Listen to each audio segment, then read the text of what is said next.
उन्होंने एक्सेप्ट भी कर लिया है कि ये हमने करवाया है।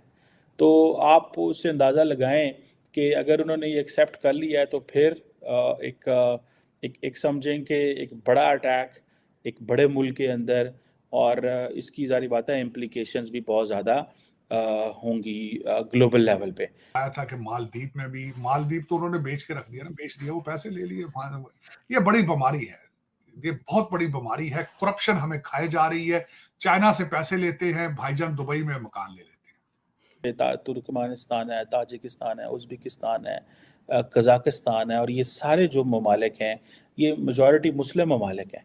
तो रशिया इस हवाले से बड़ा अलर्ट रहता है कि यहाँ से उनको जो ट्रांसनेशनल टेररिस्ट ऑर्गेनाइजेशंस हैं वो अटैक कर सकती हैं। कश्मीर का एक हमने हुआ खड़ा करके रखा हुआ है। मैं 50+ हो गया हूँ, तो बचपन से हम भी सुनते चले आ रहे हैं कि कश्मीर बनेगा पाकिस्तान और कश्मीर आजाद होगा। मोदी ने आने के बाद आप देखेंगे किस कदर चेंजिंग लेकर आए हैं। गुर्दे तो ले जा चुके हैं चाइनीज, अब जो पीछे कोई लिवर विवर बचा है उनका वो भी निकालेंगे। श्रीलंका का भूल जाते हैं श्रीलंका वाले के जब बैंक्रप्सी के सर पे थे, सबसे पहले जिन्होंने मदद की थी वो भारत ने की थी। पॉलिसी उसका जयशंकर है, आई थिंक वो फॉरेन मिनिस्टर, वो किस तरह वो धमाकेदार स्टेटमेंट देता है अमेरिका के फॉरेन मिनिस्टर के मुंह पे वो जिस तरह का वो बात छोड़ते हैं, जो दिल करे, नो टेंशन। एक अटैक हुआ है मॉस्को का, एक क्रॉकस सिटी हॉल है वहाँ पे मॉस्को में, जिसको IS के जो ISIS खुरासान जो है उसने उसकी रिस्पॉन्सिबिलिटी ली है। इधर हमारा प्राइम मिनिस्टर भी इस तरह का सलाम करेगा, जो क्या भाई अस्सलाम वालेकुम, कैसे है, ठीक ठाक, वो पाँव पे पड़ जाता है। हमारा जो आर्मी चीफ जाता है वो उसकी जनरल की पाँव में पड़ जाता है। यहाँ भी मुसलसल यूक्रेन में भारत जो है वो ह्यूमैनिटेरियन एड वहां पे उनको सप्लाई कर रहा है। जो इसमें अंदर जो लोग हैं वो वही हैं जो अलकायदा और तहरीक तालिबान पाकिस्तान के थे, और ये वो फाइटर्स हैं जो इसके अंदर हैं, और ये ज़्यादातर वो थे जो जिनको अब डिफेक्टर्स कह लेते हैं जो, ठीक है ना। तो अब उनकी हमदर्दी और सिंपैथीज टोटल जो होती है ना वो अफगानिस्तान के साथ होती है, और अगर खुदा हमारी जंग छिड़ जाती है और बुरे उसके ऊपर चले जाते हैं भाई, फिर वही बम धमाके, सुसाइड अटैक।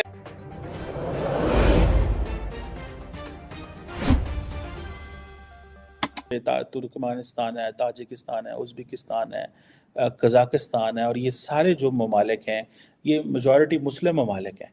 तो रशिया इस हवाले से बड़ा अलर्ट रहता है कि यहाँ से उनको जो ट्रांसनेशनल टेररिस्ट ऑर्गेनाइजेशंस हैं वो अटैक कर सकती हैं। अब ये सुनने में आया कि ये उन्होंने एक्सेप्ट भी कर लिया है कि ये हमने करवाया है। तो आप उससे अंदाज़ा लगाएं कि अगर उन्होंने ये एक्सेप्ट कर लिया है तो फिर एक समझें कि एक बड़ा अटैक एक बड़े मुल्क के अंदर, और इसकी ज़ाहिर बात है इम्प्लीकेशंस भी बहुत ज़्यादा होंगी ग्लोबल लेवल पे। कैसे इसको चीज़ें आइंदा चलती हैं, मुस्तकबिल क्या बनता है, ये एक है, आपको पता है ये एक ट्रांसनेशनल सलाफ़ी जहादिस्ट ऑर्गेनाइजेशन है। इसको UN ने भी डेजिग्नेट किया हुआ है एज ए टेररिस्ट ऑर्गेनाइजेशन, और लेकिन इसका प्रॉब्लम ये है कि ये फेथ बेस्ड मिलिटेंट्स हैं, और जो फेथ बेस्ड मिलिटेंट्स होते हैं उनसे आप उनको कैसे डी रेडिकलाइज करना है। और जैसे मैंने आपको शुरू में बताया कि ये लोग these are the defectors of Al Qaeda and Tehreek Taliban के। अगर अलकायदा ये छोड़ के और इस्लामिक स्टेट में आए हैं या TTP छोड़ के आए हैं, उसकी बहुत सारी मल्टीपल रीजंस होती हैं why they leave. Once a group leader is targeted and then there is a question of hierarchy, then who is going to be the next अमीर of the group। जैसे अफगानिस्तान के अंदर है ना, वहाँ तो हायरार्की बड़ी मजबूत है, पिछले 40-50 साल से वहाँ मौजूद हैं और वहाँ पे उनको कोई इतना चैलेंज नहीं हुआ, लेकिन अफगान तालिबान को। लेकिन ये जो दहशतगर्द जमातें हैं, एक वक्त में तो अफगान तालिबान भी दहशतगर्द थे, लेकिन बाद में उनको हटाना पड़ा। अब अलकायदा जो है दहशतगर्द जमात है, अगर वहाँ पे किसी टॉप लीडर को मारा गया तो उसके बाद कौन है, एंड देन आपको पता है स्ट्रक्चर सारे का सारा कोई एक मुल्क में है, कोई दूसरे मुल्क में है, कोई भागे हुए हैं। सो अपने मैसेजिंग करना बड़ा मुश्किल काम होता है। ये तो नहीं, इनका कोई दफ्तर नहीं होता, ये कोई हॉटलाइन पे कनेक्ट नहीं होते। सो इनके लिए बड़े मसले मसाइल इस सेंस में होते हैं कि who is the next leader. जब वो नेक्स्ट लीडर की जंग होती है तो देन डिफेक्टर्स क्रिएट होते हैं। देन अलकायदा वाले फिर वो उन्होंने कहा जी ठीक है जी, नया this is a new outlet ISKP, let's join ISKP। हम जी मुजाहिदीन था, और होता ये है टेक्निकली कि ये सारे के सारे जो लोग हैं, ये जो मिलिटेंट्स हैं, ये इनकी आया था कि मालदीप में भी, मालदीप तो उन्होंने बेच के रख दिया ना, बेच दिया, वो पैसे ले लिए। ये बड़ी बीमारी है, ये बहुत बड़ी बीमारी है। करप्शन हमें खाए जा रही है। चाइना से पैसे लेते हैं, भाईजान दुबई में मकान ले लेते हैं। और ज्यादा करने वाले मेरे ज्यादातर मोहम्मदन भाईजान है, वो ज्यादा उनको शौक है लंदन में और दुबई में, प्रॉब्लम बहुत शौक है ना, बहुत शौक। तो वो मालदीव वाले भाईजान जो है, उन्होंने चाइना से पैसा पकड़ लिया है, और वहां से, हालांकि उन्हीं की मदद के लिए जहाज थे वहां पे और जरा उनकी ट्रेनिंग के लिए, तो उन्होंने कहा नहीं भाईजान हम अपने रख लेंगे। चाइना वाले भाईजान ने पैसे बहुत दे दिए, तो वहां से उन्होंने वहां स्टेप ले लिए।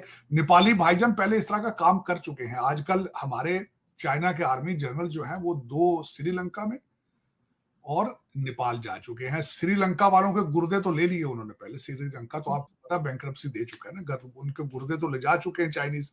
अब जो पीछे कोई लिवर विवर बचा है उनका, वो भी निकालेंगे श्रीलंका का। भूल जाते हैं श्रीलंका वाले के जब बैंक्रप्सी के सर पे थे, सबसे पहले जिन्होंने मदद की थी वो भारत ने की थी, रेस्क्यू किया था। लेकिन चले, फिर वो इस वजह से मोदी साहब को जाना पड़ा उन्हें दौरे में, अपने इसके भूटान पे। अच्छा दौरा चल रहा है, जिससे अगले सब्जेक्ट पे जाएंगे। आज जो जाने से, आज के दिन में ही वेंसडे वाले दिन मोदी साहब ने 2 बातें की हैं। पुतिन से बात की, सदर पुतिन से, और फिर ज़ेलेंस्की जो हमारे यूक्रेन के सदर हैं, हम दोनों से बात की है। और जो मेन इसका कंक्लूजन था, डायलॉग एंड डिप्लोमेसी पे उन्होंने कहा है। और दोनों ने, प्रेसिडेंट पुतिन ने और जो यूक्रेन के सदर हैं, उन्होंने मोदी जी को इलेक्शन के बाद आने की दावत दी है। अब उसमें जिस तरह हम बात कर रहे थे कि आप ये स्टेटस कब एंजॉय करते हैं, to become a peace keeper या नेगोशिएटर या रीजनल पावर, तो आपको कुछ देना पड़ता है। ट्रेड है, कहते हैं ना, चुधाटें जो होती हैं, जब चौधरी बनना होता है तो कुछ पैसा लगाना होता है। अब जिस तरह मैंने आपको बताया है कि भूटान गए हैं, वहां हॉस्पिटल दिया उन्होंने। इसी तरह बांग्लादेश गए, उनको पैकेज दिया था, इंटरेस्ट फ्री लोन, इंटरेस्ट पे दिया था। यहां भी मुसलसल यूक्रेन में भारत जो है वो ह्यूमैनिटेरियन एड वहां पे उनको सप्लाई कर रहा है। तो आज जब उनकी बात हुई तो प्रेसिडेंट ज़ेलेंस्की ने एक तो शुक्रिया अदा किया कि आप जो हमारी मदद कर रहे हैं उसका शुक्रिया, और दूसरा उन्होंने कहा है कि एग्रीकल्चर में, एविएशन के अंदर, फार्मास्यूटिकल और इंडस्ट्रियल जो उनका फील्ड है, उसमें उन्होंने रिक्वेस्ट की कि भारत हमारी मदद। और दूसरा, इसमें स्विट्जरलैंड के अंदर जो एक पीस समिट हो रही है, इनाग्रल पीस समिट, उसके अंदर उनकी मुलाकातें भी होगी। लेकिन दोनों तरफ से जो इनविटेशन आई है, इनविटेशन ऐसे नहीं होती। जाहिर है जब आपके ऊपर उन्हें एतमाद होता है